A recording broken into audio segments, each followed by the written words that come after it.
Merhaba arkadaşlar. Şimdi 5. sınıf matematik dersi doğal sayılarla toplamı 3 testinin 10. sorusunu çözeceğiz. Sorumuz şöyledir.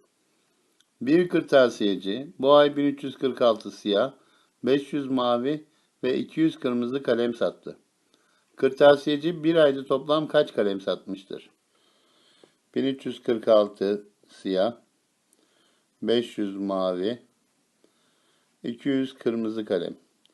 Toplam kalem sayısı sorulduğu için hepsini birden toplayacağız. 6, 4, 8, 10, 50 var. 1, 2. 2046. Sorumuzun doğru cevabı C şıkkındaki 2046 sayısıdır. İyi günler dilerim. Lütfen kanalımıza abone olmayı unutmayınız.